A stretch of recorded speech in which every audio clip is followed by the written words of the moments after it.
राजगढ़ में बीजेपी पार्षद की दबंगई सामने आई है। यहां एक दंपति ने पार्षद पर मारपीट करने और मकान पर जबरदस्ती कब्जा करने के आरोप लगाए। पीड़ित पति पत्नी ने न्याय नहीं मिलने पर आत्महत्या की चेतावनी दी है। पूरा मामला ब्यावरा थाना क्षेत्र के वार्ड क्रमांक 14 का है, जहां भारतीय जनता पार्टी की पार्षद हेमलता शर्मा पर गंभीर आरोप लगे हैं। दंपति का आरोप है कि पार्षद ने अपने कुछ गुंडों के साथ मिलकर उनके निजी मकान पर जबरन कब्जा करने की कोशिश की। विरोध करने पर उनके घर में घुसकर मारपीट की, जिसमें युवक राहुल शर्मा बुरी तरह से घायल है। अब यह परिवार डर और दहशत में जी रहा है और अपने ही घर से बेघर हो गया। वायरल वीडियो में वे मुख्यमंत्री और प्रधानमंत्री से सीधे इंसाफ की अपील कर रहे हैं और कह रहे हैं कि अगर दोषियों पर कार्रवाई नहीं हुई तो वे आत्महत्या जैसा कदम उठाएंगे। हमारे दबंग पार्षद इन्होंने मतलब कोई कमी नहीं छोड़ी साहब। अंदर इधर से घुस के आए मेरे घर पे, पहले मेरी पत्नी पे हाथ उठाया, उससे हाथापाई की। फिर इसके बाद में मैं उसे बीच बचाव में आया तो मेरे को मारा। इनके साथ में 15-20 लोग और थे, तो इन लोगों ने मेरे को दबा के बहुत बुरी तरीके से मारा है साहब, और मेरे मकान पे कब्जे कर रहे हैं साहब। कब से रहते हो आप आपके में? सब मेरे को हो गए वहाँ 25 साल। मकान के कागज आपके पास? मकान का सब पूरे डॉक्यूमेंट्स मेरे पास है, नामांतरण मेरे पास है, रजिस्ट्री मेरे पास है, नगर पालिका से बनवाने का सब सारी चीजें हैं मेरे पास। क्या बोलते हैं फिर ये पास? वो तो बस ये हमारा है। अंदर आ जाते हैं कभी भी उठा के और कब्जा करने का मूड में। वही कब्जा करने पे उस दिन लड़ाई हुई, अंदर आके गड्ढे वड्ढे खोदने लगे। मैंने मना किया तो उन्होंने मेरे को पिटवा दिया। किससे पिटवा दिया? उनके जो गुंडे आते हैं, 20-25 गुंडे आए थे साहब। कौन है पार्षद, कौन है? पार्षद हेमलता शर्मा करके हैं किस प्रदेश के हैं? जी, भाजपा से हैं साहब। ये और क्या बोलते हैं वो? बोलते क्या साहब, बोलते तो कुछ नहीं है, बस आते हैं और अपने तोड़ा फोड़ी कर करा के अपने को कब्जा करने के मूड में देते हैं। हम हर बार यही करके दे जाते हैं। ना तो हमारी थाने में सुनवाई है, ना कहीं कोई सुनवाई है साहब। ये जो आपके साथ मारपीट हुई उसके बाद थाने गए थे आप? सब बिल्कुल गया था मैं, सबसे पहले मैं ही गया था, मगर वहां पे भी मेरी कोई सुनवाई नहीं हुई। मेरे को मेडिकल के लिए भेज दिया, इसके बाद से मेरी FIR नहीं लिखी हो रही है वहाँ। कितने दिन पुरानी घटना हुई? सब ये 1 तारीख की बात है, आज 3-4 दिन हो गए। आपको चोटें आई थी तो फिर आप कहाँ मैं ICU में था साहब, राजगढ़। थाने गए थे आप? थाने गया था साहब मैं, पहले सबसे प्राथमिकता में थाने ही गया था। उसके बाद में फिर वहां से मेरे को रेफर कर दिया गया मेडिकल के बाद में, तो मेरे को राजगढ़ पहुंचा दिया गया। रात में मेरे को वोमिटिंग और थोड़ा चक्कर मक्कर का प्रॉब्लम था। फिर मेरा CT स्कैन भी हुआ वहाँ राजगढ़ में। सब डॉक्टरों ने भी मेरे को ट्रीट किया वहाँ जाके। हॉस्पिटल में भी मैं यहाँ से गया था उस टाइम, तो हॉस्पिटल में पहुंचाया वहाँ राजगढ़। वहाँ पे भी SP साहब के यहाँ पे भी आवेदन दिलवाया, उन्होंने भी आवेदन नहीं लिया। उन्होंने वहां से आश्वासन देके भेज दिया कि SDOP साहब के पास चले जाओ। SDOP साहब के पास आया तो SDOP साहब ने कोई अभी तक सुनवाई नहीं है साहब।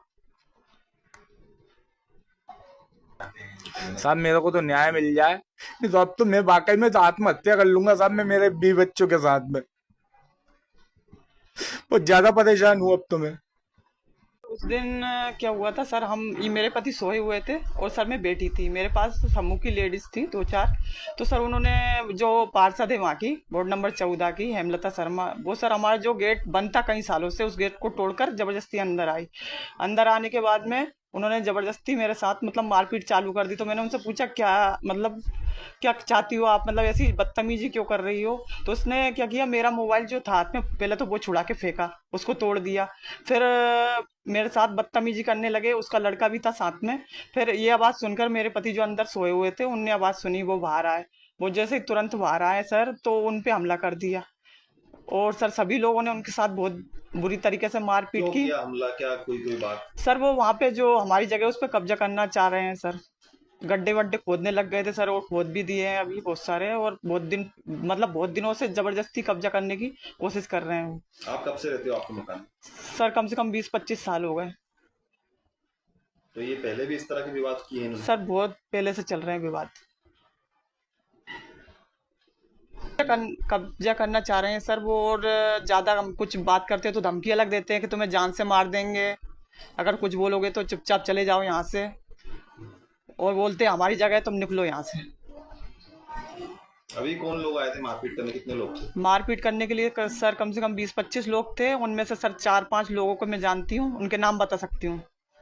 एक तो गोपाल शर्मा जो हेमलता का पति है, हिमांशु जो उसका बेटा है हिमांशु शर्मा, और सर निक्की सेन, और एक हेमलता, और एक चंदन है सर, उसका मुझे जाति का चलिए, क्या कहा जाता है, क्यों इतनी दादागिरी बताई जा रही है? सर हमें बार बार धमकी दी जाती है कि हम आरएसएस के लोग हैं, हमारी सत्ता है, हम बीजेपी से हैं, कुछ भी करवा सकते हैं और अगर तुम कुछ भी करोगे तो तुम्हें जान से मार देंगे। तुम्हें ये बोला गया सर, हम कंप्लेन जब जा रहे थे बाहर तो तुम्हें दिखा जो कर लो, तुम्हारे पक्ष में कोई भी नहीं बोलेगा, ना पुलिस बल बोलेगा, ना कोई कुछ भी, तुम्हारे साथ कोई भी नहीं खड़ा होगा। हमारी सत्ता है, हम हमारे हिसाब से सब कर लेंगे। आप गए थे थाने में, टीआई को बताया? गए सर, टीआई के साहब के पास गए हैं, इसके बाद में एसपी साहब के पास भी गए हैं क्या और बोला? उन्होंने बोल दिया हो जाएगा सर, ऐसे करके टाल रहे हैं और सर 3-4 दिन हो गए आज कोई सुनवाई नहीं है। तो काफी डर होगा आपके परिवार में? डर है सर, धमकियों पे धमकियां दी जा रही है सर, डर तो फिर रहेगा। मतलब प्रति कोई भी सुनवाई नहीं है। अब तो सिर्फ एक ही रास्ता बचा है, या सर हम मर जाएं। इंदौर नाके पे लड़ाई की सूचना हम लोगों को मिली थी, उसमें वो रिपोर्ट थाने पे आई थी हमारे पे। सर 1 तारीख की घटना बताई जा रही है, जो घायल है उसको राजगढ़ भी रेफर किया था, लेकिन अभी तक एफआईआर नहीं हो पाई, क्या कुछ? उस प्रकरण में अभी जांच चल रही है और जांच के बाद जो तथ्य आएंगे उस अनुसार कार्रवाई उसमें करेंगे हम लोग। मामला एक कोई जमीन संबंधित मामला है, इसमें 2 पक्ष अपना अधिकार बता रहे हैं कि वो हमारा है और दूसरा पक्ष का भी ये कहना है कि हमारा है, उससे संबंधित ये लड़ाई का मुद्दा है।